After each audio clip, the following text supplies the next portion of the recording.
Bueno, hoy día comenzamos la tercera jornada de conversación sobre Mombasa en América. Estaríamos el día de hoy con Marcelo Marino. Bueno, mi nombre es Jaime Cuevas, investigador del Museo Nacional de Bellas Artes. Ahora vamos a invitar a Marcelo para que se nos pueda unir. Si me dan un segundo, ahí debiera estar.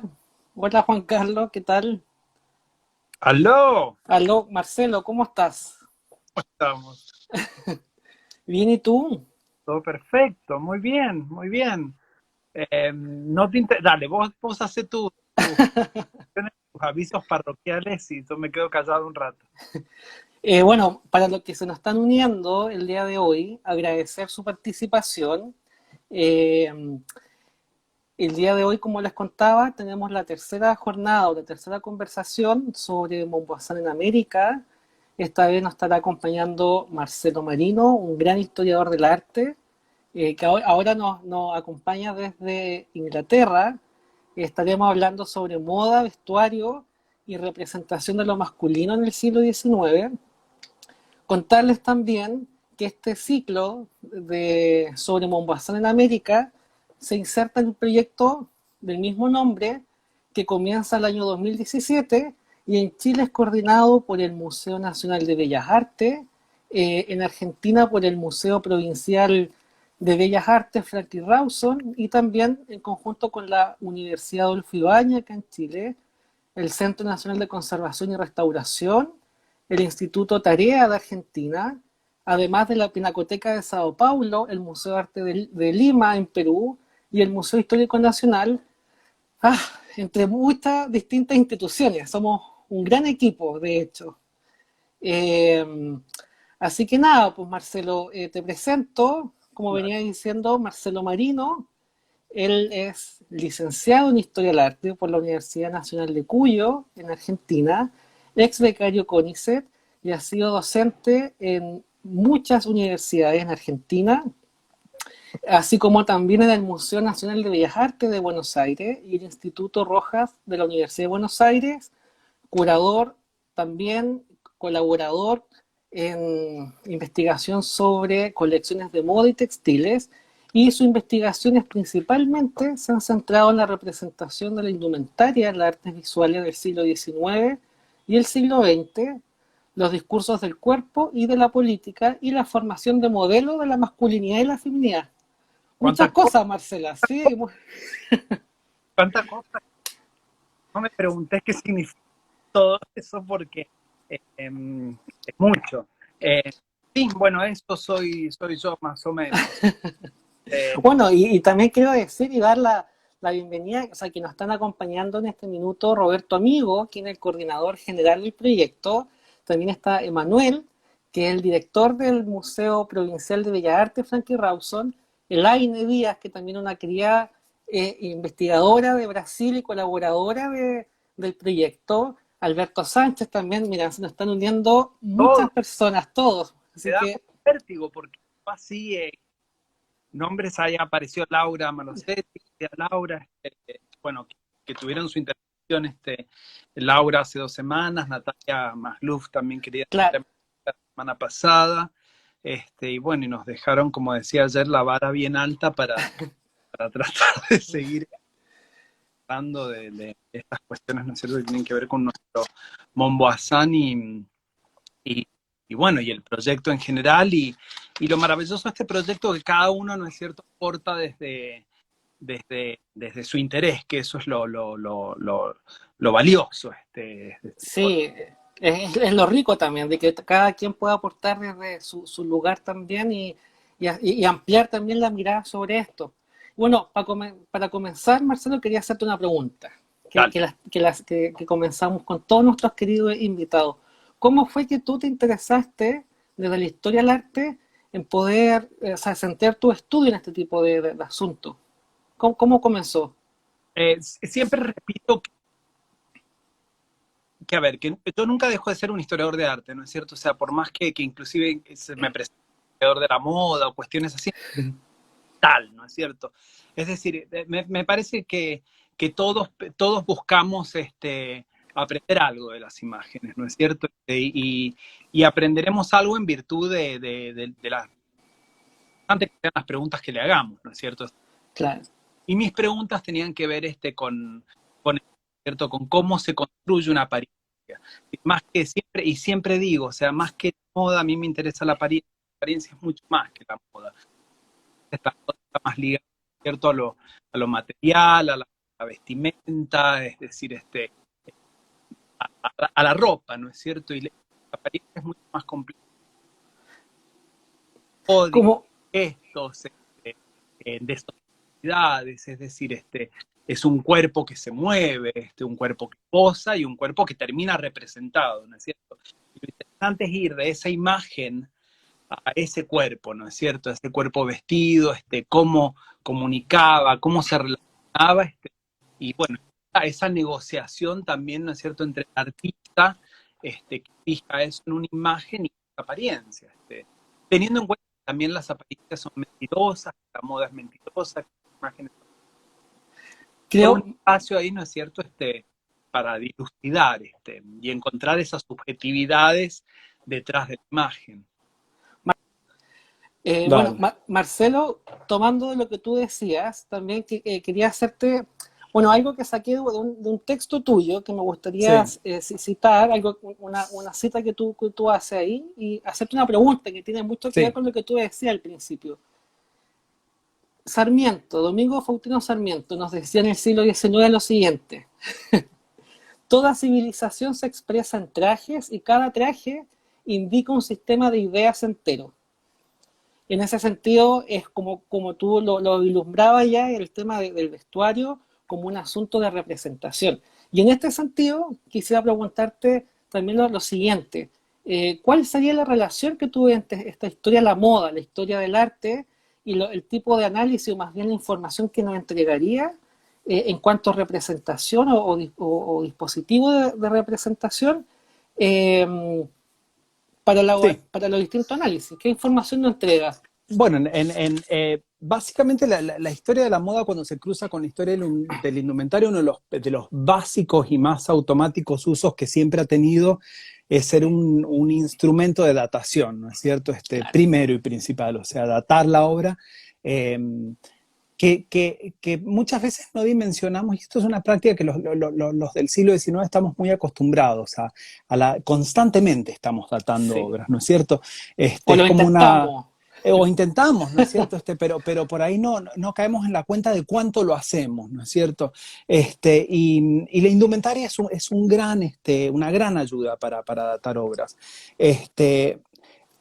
Por lo cual es muy importante el conocimiento fino, ¿no es cierto?, de qué está vistiendo verdaderamente esa persona, pero al mismo tiempo es una cuestión muy compleja en el horizonte latinoamericano, porque justamente el siglo XIX y las sociedades postcoloniales y Sí. postindependentistas son tremendamente complejas y arrastran formas del vestir residuales, ¿no es cierto? Que se empiezan a mezclar. Entonces, tenemos una guía de referencia que es la moda europea y de repente cuando la superponemos a las imágenes en el contexto latinoamericano, empezamos a ver cosas discordantes, ¿no es cierto? O sea, cosas que están muy a la moda, o sea, sincronías perfectas con lo europeo y de repente deslizamientos, cuestiones residuales, ¿no es cierto?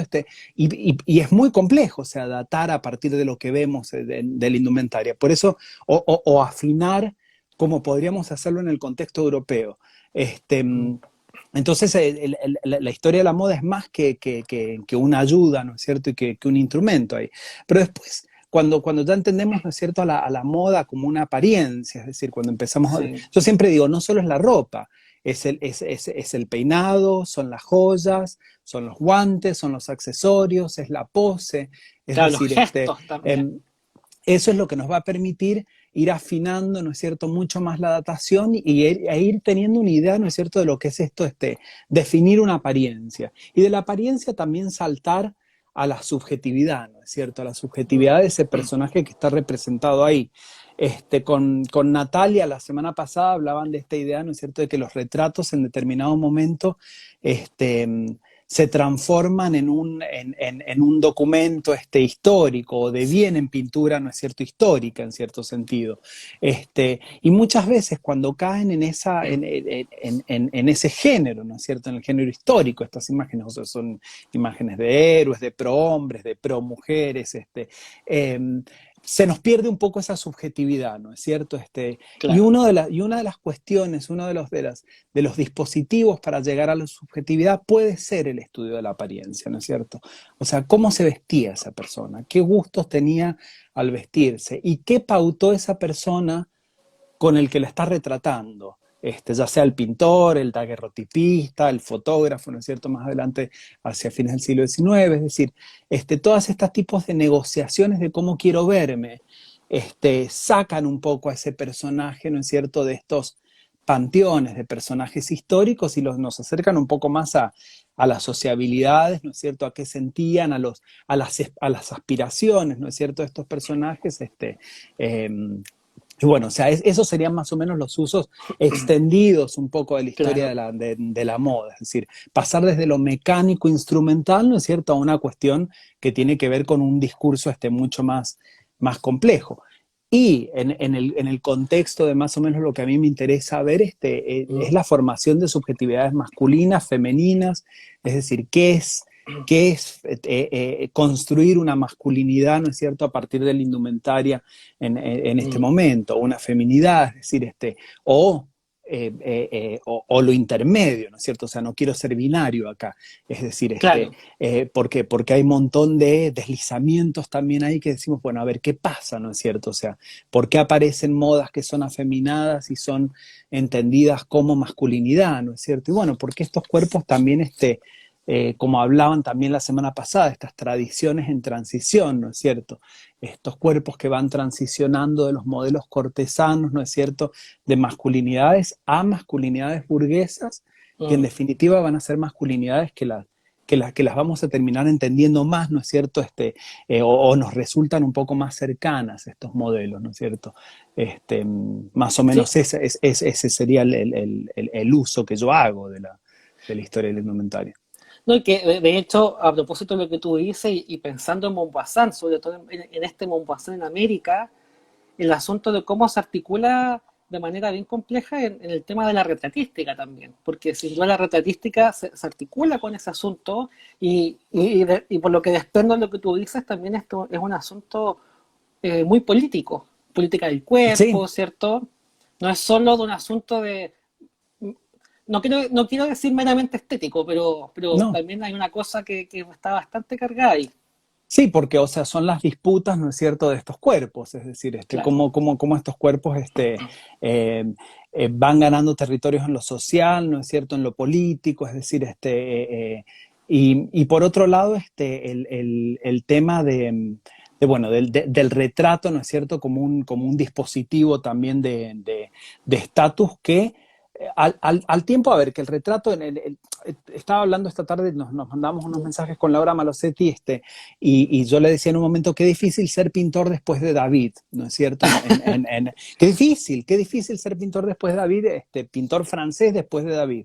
Y a mí me interesa ver a la obra de Montbazán, o verlo a Montbazán, como un pintor, ¿no es cierto?, con un horizonte de anhelos, de ambiciones, y de una práctica artística francesa, este, perteneciente a una generación que está luchando para hacerse un lugar, ¿no es cierto?, pintando después de David, pintando después de los discípulos privilegiados de David, que sufrieron muchísimo ya siendo discípulos de David, este, y esta otra generación, ¿no es cierto?, de pintores como Montbazán, como Ari Scheffer, como Clara Filleul, qué sé yo, pintores y pintoras, ¿no es cierto?, que están tratando de encontrar un lugar, y el retrato aparece, ¿no es cierto?, como un lugar también de disputa profesional para ellos, Claro. que es muy interesante, muy intensa.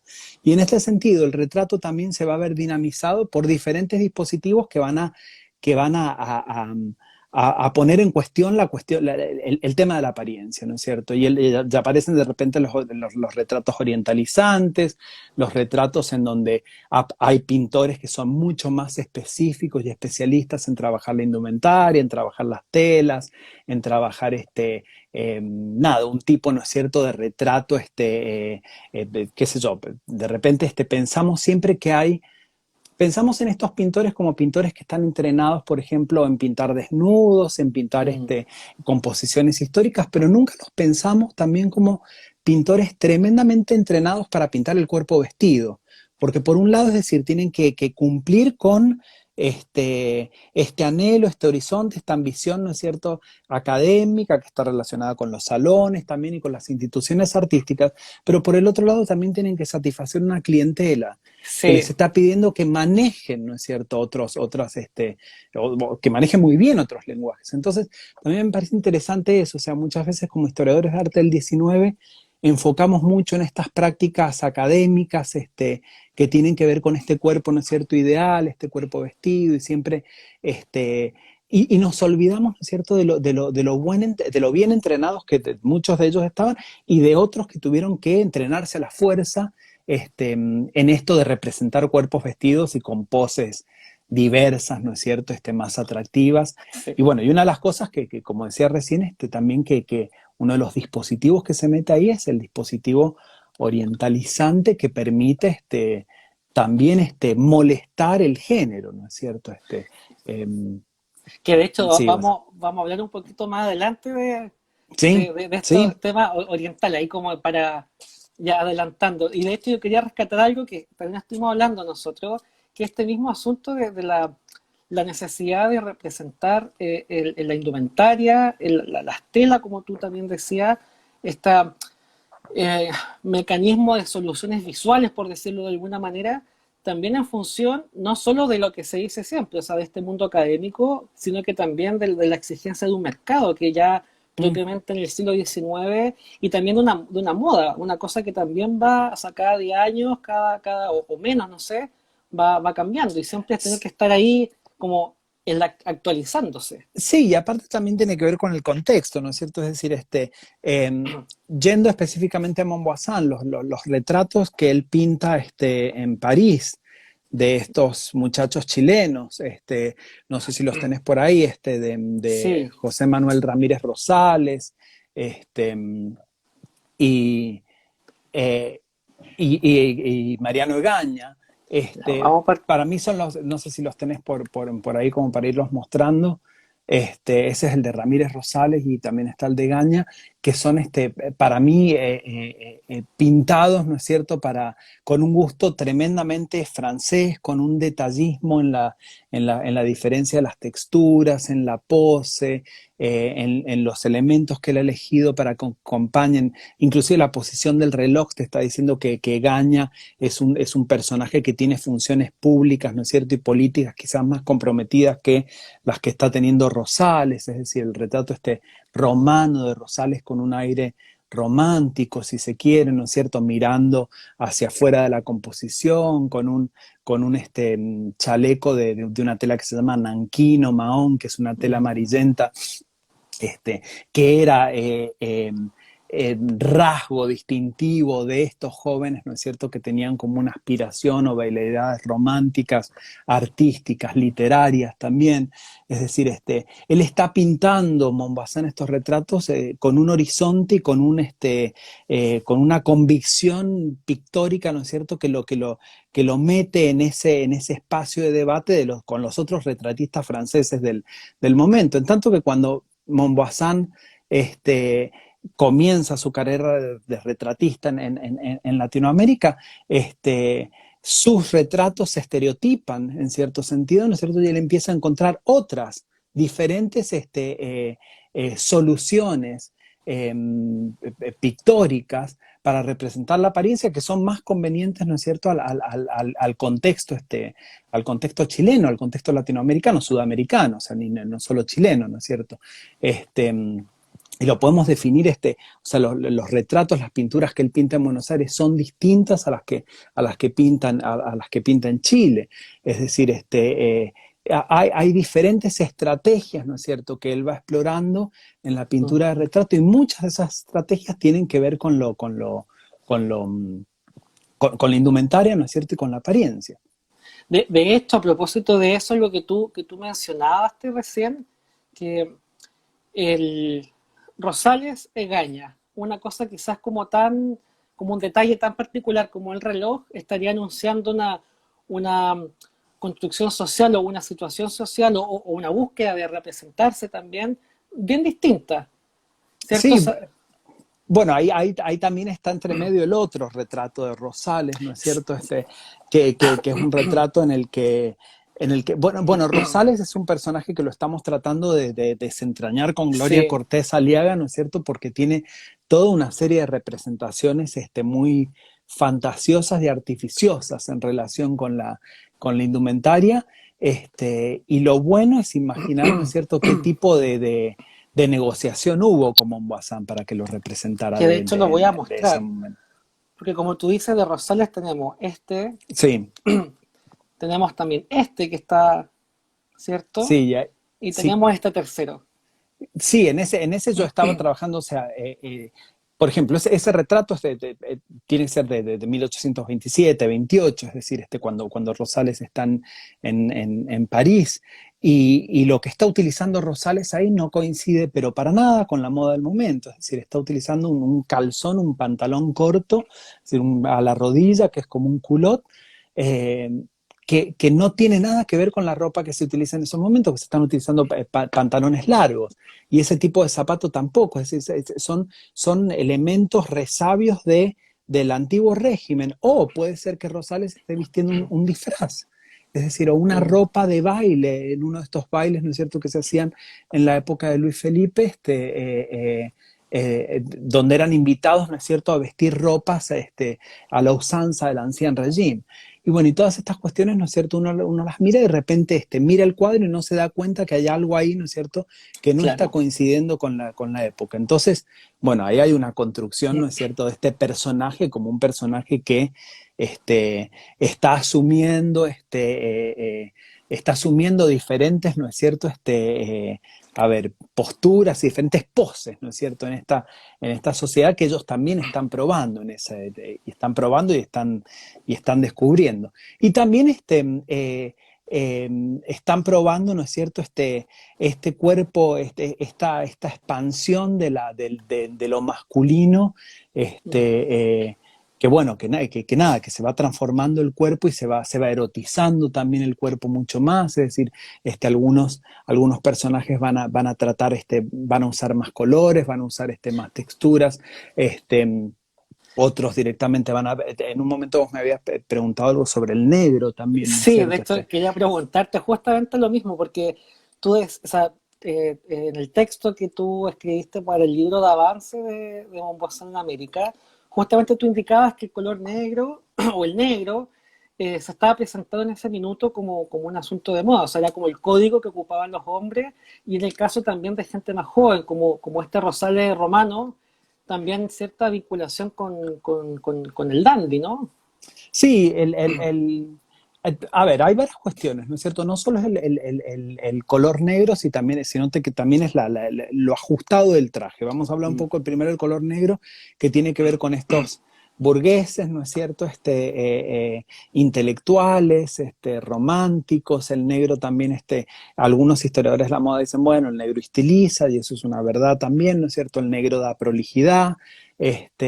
Otros dicen, bueno, estos personajes tienen una vida pública, política, tienen que verse presentables en todo momento, el negro es un color que no se ensucia, cuestión que no es verdad porque se ensucia tremendamente el negro, es decir, hay un montón de voces que apoyan la aparición, ¿no es cierto?, del negro, pero lo cierto es que después de un momento revolucionario en donde se trata de crear un traje, ¿no es cierto? Es decir, que no tenga vinculación con lo anterior, que sea más uniformado, que represente quizás o que provea al hombre de una imagen más democrática, si se quiere, ¿no es cierto?, en sentido eh, definir, ¿no es cierto?, qué es un hombre, ¿no es cierto?, de negocios o intelectual o político, se elige el negro, ¿no es cierto? Es decir, también es un símbolo de éxito, ¿no es cierto?, de éxito social, El- es visto de esta manera el negro.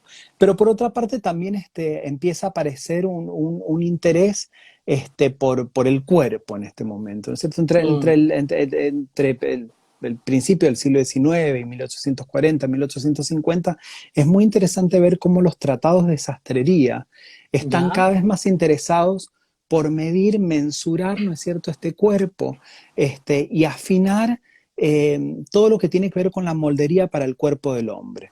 Y esto es una cuestión muy interesante. Hay un historiador que dice, se empiezan a crear mapas para navegar estos cuerpos masculinos, lo que transforman lo que en definitiva termina transformando el cuerpo masculino termina erotizándolo sutilmente, ¿no es cierto? ¿Y qué significa? Mm, Medir el cuerpo masculino, ¿no es cierto? Acercarse al cuerpo masculino, y armar esta coraza, esta doble coraza, ¿no es cierto?, que es la indumentaria, que es una indumentaria que va a revelar el cuerpo, que lo va a mostrar, que lo va a sexualizar también en el ámbito público.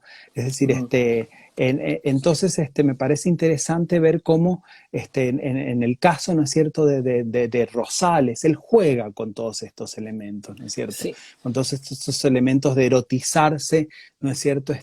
erotizar su imagen, en tanto que Gaña, ¿no es cierto?, es como que es esta figura como más política, ¿no es cierto?, eh, claramente se nota otro tipo de retórica, pero sí hay Sí. una cercanía, es decir, esto corresponde a un interés, ¿no es cierto?, en la sastrería. La sastrería cambia muchísimo entre el 30 y el 50, por eso también es bien interesante la época de Montbazán, porque hasta la década del 20, ¿no es cierto?, en el siglo XIX se pensaba que para cortar la ropa de hombre había que seguir un patrón, modelos, con ángulos rectos, y se empezaban a dar cuenta que las cuestiones quedaban como abolsadas, los sacos, ¿no es cierto? Mm. Y de repente se dieron cuenta que tenían que cambiar el tema, la forma de medir al cuerpo masculino, y eso se nota en los pantalones, por ejemplo. En los pantalones, no sé si lo tenés por ahí, al retrato de grupo de Sí, Damaso Sañartu. guardemos ese para un Dale, poquito más dejémosla para para después, dale. adelante, porque quiero hacerte una pregunta, como para terminar con Rosales un poco, porque es súper interesante esta situación que están estos tres cuadros,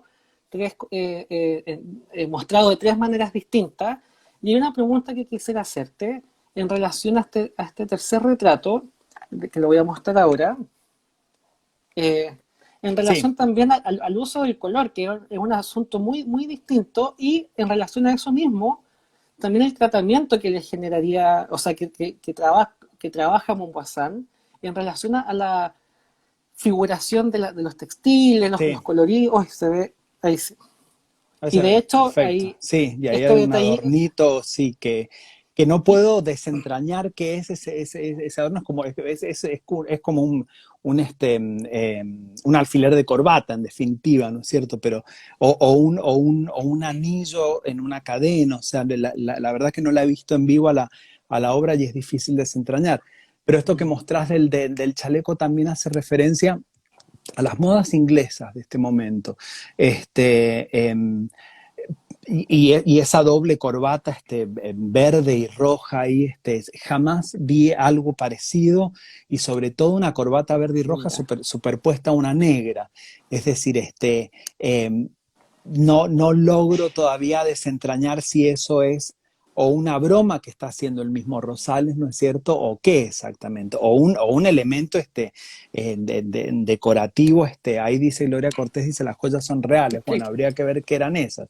Y por otro lado, lo que me preguntabas de los textiles, ¿no es cierto? El textil del chaleco, esto tiene que ver con las conexiones, con Oriente, con India. En este momento los ingleses empiezan a utilizar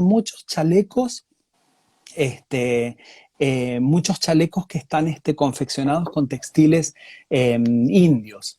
perdón, mira, Roberto Este, dice que sería azul, que es por indicación de la bandera chilena. Entiendo que se refiere a al, la al, corbata. puede ser, y entonces se degradó el amarillo probablemente y lo estaremos viendo verde. No sé si vos la viste en vivo a esta Sí, obra y se lo veías verde o azul. Probablemente verde. degradó el amarillo y viró al verde. Bueno, es algo Viró interesante qué sé yo. que es algo interesante que de hecho que en este minuto hago un spoiler que Sí, había un tiempo este cuadro en el CNCR justamente para que ha pasado por un análisis sí. y no sé, desconozco si se tiene una respuesta en relación al color, pero está al menos en estudios técnicos también. Sí, sí, sí, había una cuestión ahí con la firma también. Y bueno, y nada, de lo que me decías del chaleco, ¿no es cierto? Tiene que ver, hay múltiples referencias, ¿no es cierto?, Ay, a las conexiones con otros lugares, ¿no es cierto?, del imperio, de ay, estos imperios, ¿no es cierto?, que se van formando de a poco, y con un comercio mucho más activo de telas. Y siempre es interesante que queda a ver, que se utilizan más en el contexto, muchas veces en el contexto hogareño, en fiestas, ¿no es cierto?, particulares, y eventualmente en galas de ópera o algunas cuestiones así, o teatrales, en ese tipo de salidas. Pero también es una idea, ¿no es cierto?, esta que surge. Hay algunos historiadores de la moda británicos que dicen que estos gestos, ¿no es cierto?, significaban en el contexto europeo como una aculturación, ¿no es cierto?, como una incorporación, eh, qué sé yo, tranquila de estos elementos, ¿no es cierto?, de estos países que ellos conquistaban o sobre los que avanzaban, que es una lectura bastante ahí para debatirla, ¿no es cierto? Pero sí, a ver, lo que está demostrando este tipo de textiles es que hay un ingreso, ¿no es cierto?, y hay un gusto por esta fantasía, ¿no es cierto? Y de entre caso utilizaban, bueno, sombreros, fez, es decir, diferentes tipos de sombreros orientales, boinas, este es decir, había un apetito por este tipo, ¿no es cierto?, de detalles exóticos que, bueno, que ya después de la década del 50, el 60, todo este tipo de intereses se va a ir perdiendo y ahí el, a ver, el traje masculino va a resultar mucho más estándar. No por eso, hay muchos historiadores de la moda que dicen, bueno, a principios del siglo XIX el traje masculino se torna aburrido porque es mm, negro, porque... Eh, esa es una lectura, ¿no es cierto? Pero en realidad se complejiza en los detalles, digo, en cuántas vueltas tiene una corbata, ¿no es cierto? Es decir, claro. y está esta cuestión que el que le daba más vueltas a la corbata es porque tenía más tiempo para darle. Sí, O sea, es otro o el que, estatus, entonces. claro, y bueno, y está esta típica historia, ¿no es cierto?, de Brummel, que es el dandy, por excelencia, que no sé cuántas corbatas utilizaba hasta que el moño, ¿no es cierto?, quedaba perfecto, y estas corbatas tenían que estar perfectamente planchadas, perfectamente almidonadas, y bueno, nada, podía utilizar 10 corbatas de estas gasas, ¿no es cierto?, hasta que el nudo quedaba perfecto y ahí recién salía. Entonces también cuando vemos este uso artificioso, ¿no es cierto?, de la indumentaria, podemos inferir el tiempo que este personaje tenía para vestirse, ¿no es cierto? La Sí. asistencia que este personaje tenía para vestirse también. Como la Este, barba también. la barba también es otra cuestión, es decir, la barba, el peinado, es decir, eh, digo, siempre pensamos o tenemos esta idea automática que las mujeres, ¿no es cierto?, o que la indumentaria femenina requiere de la asistencia, ¿no es cierto?, Mm, de estos personajes, ¿no es cierto?, de damas de compañía, lo que fuere, para vestirse y todo, pero nunca pensamos que el hombre tiene exactamente la misma complejidad que la mujer, o a veces más, es decir, y a veces recién nos damos cuenta de eso cuando nos toca, a los que trabajamos más cercanos a la historia de la indumentaria, ir a vestir un maniquí con prendas, ¿no es cierto?, del siglo claro. XIX, y ahí nos damos cuenta cómo funcionan, y la importancia de que esas prendas se vean perfectas, ¿no es cierto?, que se vean impecables, y eso que uno por ahí, en el contexto de un museo, uno las tiene que montar en maniquíes que no se mueven, y hay que pensar, ¿no es cierto?, estos cuerpos que mantenían, ¿no es cierto?, estas poses, y lo impecable, moviéndose, socializando. Por eso también es tan importante pensar, ¿no es cierto?, cómo se movían estos cuerpos con esta ropa.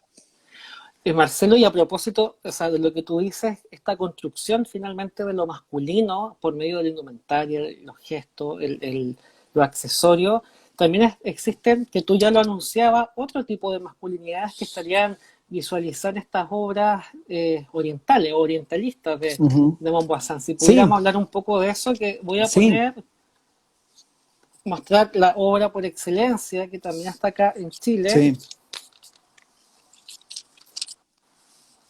Bueno, bueno, el Ali, ¿no es cierto? El Ali Pasha o el Soldado de Rosas, ¿no es cierto? Que muestran dos ideas, ¿no es cierto? De lo masculino oriental, es decir, a ver, estos modelos, ¿no es cierto?, de masculinidad tan femeninos, en cierto sentido, ¿no es cierto?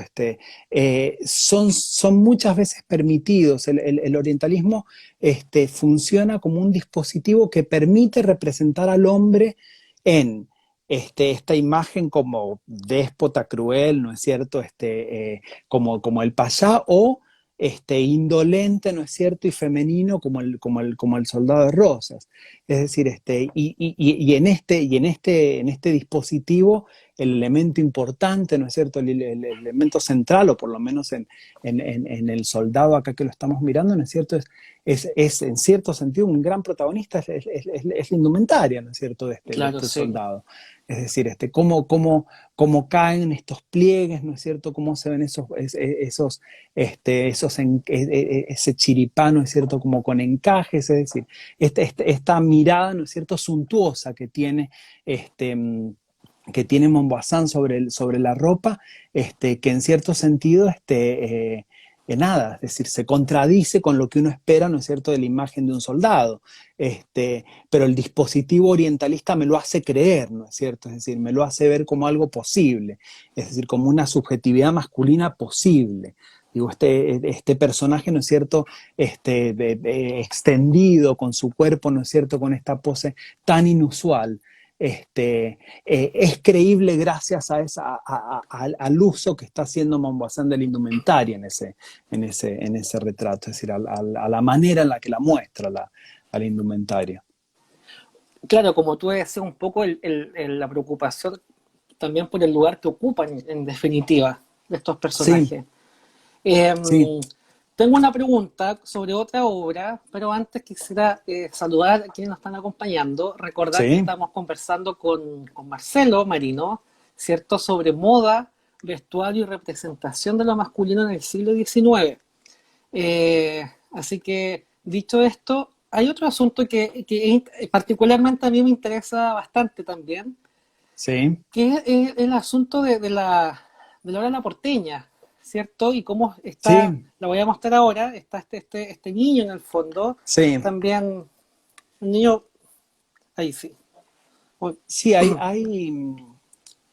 es bien interesante. El otro día escuchaba a Anne Lafon en una entrevista, ella es del Instituto Nacional de Historia del Arte de París, en donde ella decía: tenemos que empezar a corregir un poco el vocabulario que utilizamos los historiadores de arte, ¿no es cierto?, cuando hablamos de indumentaria y de estos cuerpos, ¿no es cierto?, de esclavos o de sirvientes negros. Cuando por ahí, ¿no es cierto?, los vemos vestidos con indumentaria europea, ¿no es cierto?, sí. en esta imagen, y también lo vemos en estampas, ¿no es cierto?, costumbristas, de Bacle, y otras tantas, ¿no es cierto?, de los álbumes de costumbres que circulaban mucho antes que esta pintura.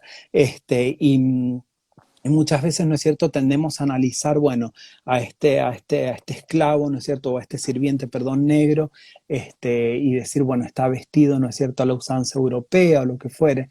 Y en realidad esa indumentaria que en otro personaje, en un personaje blanco, ¿no es cierto?, estaría diciendo una cosa, en este personaje, ¿no es cierto?, lo está designando como un sirviente. Es decir, más allá del formato, porque si vemos, o sea, está utilizando una chaqueta, una camisa, una corbata, ¿no es cierto?, como lo haría este, como lo haría cualquier otro hombre, ¿no es cierto?, de la sociedad porteña en ese momento, político o público, pero en su cuerpo, ¿no es cierto?, de sirviente, es decir, está diciendo otra cosa completamente distinta. Es decir, también, ¿no es cierto?, como una misma indumentaria, un mismo formato, ¿no es cierto?, de indumentaria, una misma morfología de indumentaria, en un contexto, ¿no es cierto?, puede estar significando una cosa y en otro contexto significa otra. Es decir, y en este caso, ese personaje se está construyendo en contraposición al personaje central de esa pintura, ¿no es cierto?, que es la porteña blanca, ¿no es cierto?,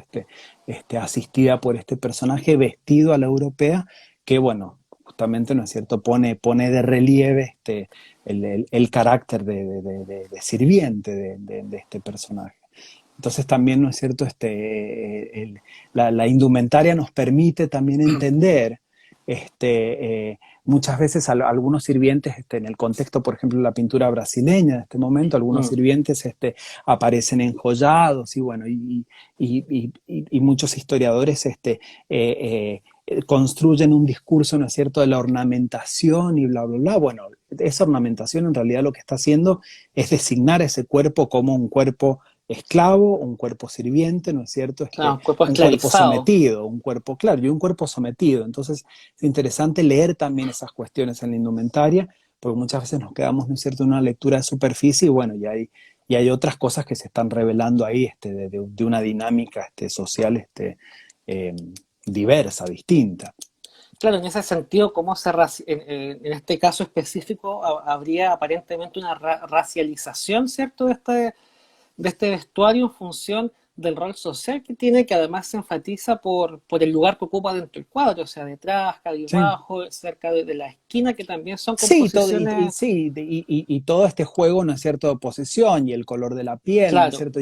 A ver, ¿qué significa esta chaqueta negra en una piel negra? ¿No es cierto?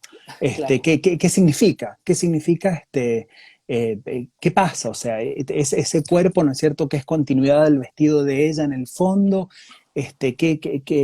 ¿cómo funciona? Digo, pues estamos hablando del negro en el contexto, ¿no es cierto?, de un personaje político, un personaje, pero qué significado tiene esa chaqueta negra en ese cuerpo, ¿no es cierto?, de ese niño sirviente. Qué sé yo, o sea, son cuestiones, ¿no es cierto?, que nos obligan a repensar cómo armamos el discurso en relación con los personajes que son parte de una imagen. Bueno, y de hecho también como dato, y también ya lo tiro como adelanto para la próxima semana, hay una obra, bueno, que no es similar a esta compositivamente, de Clara Fillú, que también justamente está esta señora y detrás de ella hay una niña en este caso también, Sí, afrodescendiente, que tiene este rol de servir y, bueno, que en este caso particular es quien lleva la alfombra, ¿cierto?, para las sí. jornadas como religiosas. Sí, sí, sí.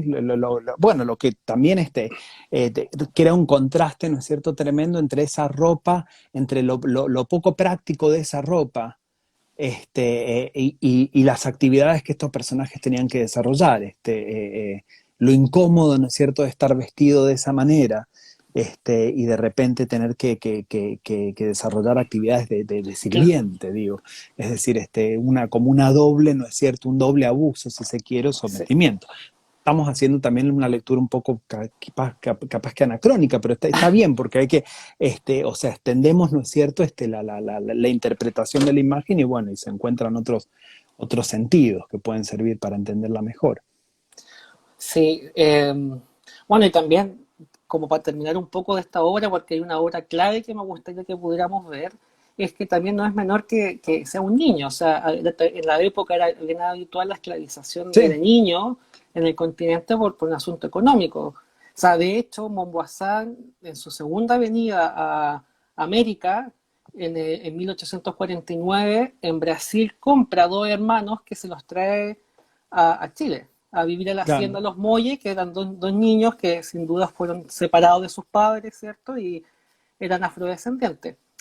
sí. Eh, Damaso Sañartu, su esposa y Bien. ¿cuántos hijos? 12 hijos, una Hay familia 12 enorme. hijos. Pues sabes que hoy pensaba que ahí sí lo tenés por ahí, el retrato de grupo, este tremendazo retrato de grupo, este se llama Dámaso Sañartu, su esposa y sus 12 hijos, pero hay 14 personajes, porque hay dos mujeres que, oh sorpresa, no están contadas, que son las mujeres de dos de ellos, me parece.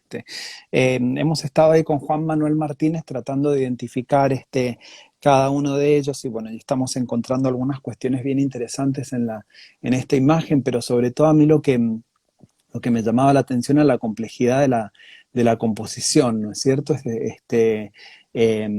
Digo, la empresa en la que se ve envuelto Montboisan de hacer este retrato de grupo, ya no es un retrato de historia, perdón, no es una pintura de historia, en donde él tiene que ocupar el espacio y armar la composición de determinada manera, sino que este es un retrato, ¿no es cierto?, civil, si se quiere, con estos 12 personajes, 14 personajes, y lo que yo, la hipótesis que trabajo, ¿no es cierto?, es que qué hay detrás de este ordenamiento, ¿no es cierto?, en el espacio, y cuáles pueden haber sido las ayudas visuales, ¿no es cierto?, que puede haber tenido Montboisan para hacer esto, y para mí hay algo que está operando por detrás de esta imagen, que es la ilustración de moda, ¿no es cierto?, la ilustración, el tipo de ilustraciones, ¿no es cierto?, que aparecían en la prensa de moda, en relación con las poses, sobre todo de los personajes masculinos. Esta idea de mostrar, ¿no es cierto?, como un mismo un mismo modelo desde diferentes ángulos, que lo podemos ver ahí. Ves el frente, ves el costado, ves atrás. Es decir, esta retórica, ¿no es cierto?, este dispositivo que está utilizando Montboisan, condice mucho con este tipo de escenas, ¿no es cierto? Es un retrato en donde la comunicación entre los personajes está como un poco cortada, es decir, o sea, es evidente que él ha ido, ¿no es cierto?, uno por uno, y estas cosas pasaban en la ilustración de moda así grupal, y hay como una exhibición hay una exhibición del cuerpo que es muy propia de esta retórica, y muchas veces nosotros pensamos mucho en los modelos que vienen de la pintura, ¿no es cierto? Cómo estos retratos se asientan, ¿no es cierto?, en modelos previos que vienen de la pintura, y nos olvidamos de la tremenda circulación que tienen las estampas y las ilustraciones de moda, los figurines de moda en este momento, y cómo los pintores se empiezan a servir cada vez más de estos modelos, es decir, inclusive los pintores después vamos a ver que Manet, desde Manet a Matisse, y bueno, después todos los del final del siglo XIX y principio del XX van a trabajar fuertemente sobre la idea de la ilustración de moda para encontrar soluciones para ocupar el espacio con estos cuerpos. Y lo que vemos sobre todo en las mujeres, vemos como la variación de un mismo tema, ¿no es cierto? Es como un mismo vestido mostrado en diferentes colores, con diferentes texturas visuales, y en los varones, ¿no es cierto?, tenemos más variedad, tenemos diferentes combinaciones. El personaje que está a la izquierda con las piernas cruzadas tiene una especie como de entre boina y fez, algo tipo como una turquería, que bueno, no se puede ver muy bien, pero bueno, también, o sea, cada uno va teniendo como un detalle especial. Las corbatas están anudadas de diferentes maneras, es decir, tiene un hay libro mucho... también. Sí, y hay mucho de la idea de muestrario, ¿no es cierto? Un muestrario de poses, en donde parece que están exhibiendo, cada uno está exhibiendo un modelo distinto. Es decir, me interesa mucho, ¿no es cierto?, cómo se va mezclando eso, y poder pensar, ¿no es cierto?, que ahí están hablando de las cinturas, que hay algo también interesante, que la cintura tan ceñida en este momento, que yo en mi texto ahí del libro que editamos, hablo de esta imagen de reloj de arena, ¿no es cierto? Claro. Este reloj de arena, esta silueta de reloj de arena, que es tan particular de las mujeres, ¿no es cierto? Bueno, también los hombres tenían esta silueta de reloj de arena, es decir, hombros más o menos ensanchados, cintura muy, muy mínima, minúscula, y estos faldones, ¿no es cierto?, de las levitas que se que se hacían amplios. Bueno, ahí también hay una retórica de este reloj de arena, ¿no es cierto? Del modelado del cuerpo, de la cercanía del cuerpo con la tela, de la intimidad del cuerpo con la tela, ¿no es cierto? Y nada, me parece interesante, ¿no es cierto?, revelar estas subjetividades de la indumentaria, eh, que bueno, que en este momento están definiendo qué es ser un varón, ¿no es cierto? Claro. Los cortes de las barbas perfectos, el pelo también, o sea, tener el pelo de la manera que lo tienen estos muchachos era tremendo trabajo también, es decir, y estas cosas por ahí se nos pasan por alto cuando miramos una obra. Marcelo, y en este sentido pregunto, Sí. que tú ya, como lo mencionaba al principio de la conversación, sería en este caso entonces que estaríamos viendo esta estereotipación de los cuerpos, ya con su venida de Chile, por ejemplo. ¿Será que en este tipo de, estos referentes visuales, ¿cierto?, estarían Mm. ayudando o se vería reflejado también cierto estereotipo en las Bueno, yo construcciones de los creo cuerpos? y yo creo que en realidad lo que él está haciendo, lo está halagando tremendamente también a ellos. Es decir, convengamos que las ilustraciones de moda funcionaban en muchos sentidos como funciona una revista de moda ahora. Es decir, te muestran, ¿no es cierto?, un cuerpo imposible, un cuerpo ideal, es decir, Sí, o la perfección, ¿no es cierto?, llevada a un grado extremo. Es decir, y sí, sin duda, si él se está apoyando, ¿no es cierto?, en este tipo de imágenes, se tiende una te estereotipación, paseo. em, se entiende, es decir, Hacer es como, estereotipo. claro, entonces sí, se opera como una. Pero me parece que en este sentido le está sacando provecho como para hacer un retrato que en definitiva es halagador para estos personajes, pues se ven perfectos, esos varones se ven maravillosos, o sea, las mujeres también, es decir, son todos bellos, tienen unos cuerpos maravillosos y una ropa impecable. Es lo que uno quiere cuando uno va a Claro, pedir, ¿no es cierto?, un retrato así. Entonces, en ese sentido, el impacto que tiene que haber tenido este retrato, por lo menos en la familia, tiene que haber sido eh, importante. sí, lo que querían y deben haber quedado satisfechos, me imagino. Claro, No porque sé si hay preguntas, pues no sé qué hora es, ¿vos sí, estás mirando? yo estoy atento a eso, Ah, ta, sí. ta, ta, Sí, ta. no, sí. No, para que no Eh, nos quedemos ahí. no, bueno, sí, de hecho, justamente te iba a decir que se nos acaba el tiempo. Bien. Quería darte las gracias. No sé si eh, tienes tú, quisiera algo más que agregar, tal vez, No, quizá no, no, ahí estaba algo. viendo a alguien que decía si había corsés para los hombres. Y sí, sí, en este momento se utilizaban tipos había corsés propiamente corsé, y si no había toda una serie de fajas, ¿no es cierto?, para achicarse la cintura, sí. Y el artificio, ¿no es cierto? El artificio, la moda es un artificio, la moda es un engaño también, o sea, y también eso eh, ese es uno de los puntos de negociación, ¿no es cierto?, entre el retratado y el pintor, es decir, ¿qué me vas a poner? ¿Cómo me vas a Claro, presentar? Es decir, eh, nunca olvidar ese tipo de instancias que muchas veces no quedan registradas y muchas veces sí. O sea, Manet, por ejemplo, escribía perfectamente qué llevaba cada uno de sus modelos y qué le pedía a cada uno de sus modelos vestir. Es decir, hay pintores que eran tremendamente obsesivos con eso y otros que nada, o sea, que solamente podemos conjeturar cómo habrá sido esa negociación de cómo me tenés que mostrar. bueno, claro, que es propio del retrato, esta construcción pública, esta construcción privada también, y de cómo el mundo aparente y el mundo interno también se vería reflejado en este caso de la construcción de los Sí, sujetos. sí, Bueno, sí, tenemos, totalmente. tenemos que cerrar, Marcelo. Quiero darte las gracias por esta interesantísima conversación.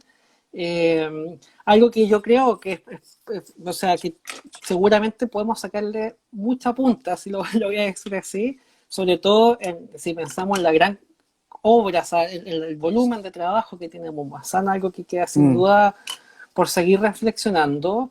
Eh, Quisiera, bueno, dar las gracias a todos quienes nos acompañaron el día de hoy en esta tercera jornada sobre Mombasa en América, y también invitarlos para el próximo jueves en este mismo canal, ¿cierto? A las 7 Claro. horas en Chile. Oye, ya me confundí con tanto país. 6 horas en Perú, 8 horas Argentina, Sí, 12 horas en medianoche acá. medianoche en Inglaterra y también a las 8 en Brasil. La próxima semana estaríamos hablando con la querida Gloria Cortés sobre el lugar de las pinturas en el taller de Mombo Azán, específicamente sobre Clara Filiu y Procesa Sarmiento. Así que los dejamos invitados para la próxima semana, 7 horas en Chile y las distintas Y los versiones cada... distintos, sí. Chequen, sí. A mí me preguntaron como 20 veces, y bueno, nada, espero que los que hayan querido ver hayan estado, y si no, creo que queda en Facebook Eso o en mismo alguna. iba a decir, y de todas maneras queda guardado en las historias o sea, en las publicaciones del museo, donde podrán ver esta conversación y las anteriores también. Así que Claro. nada, muchas gracias Marcelo, muchas gracias a Gracias a todos. ustedes y bueno, Y adiós a todos, saludos, sí, besos, abrazos.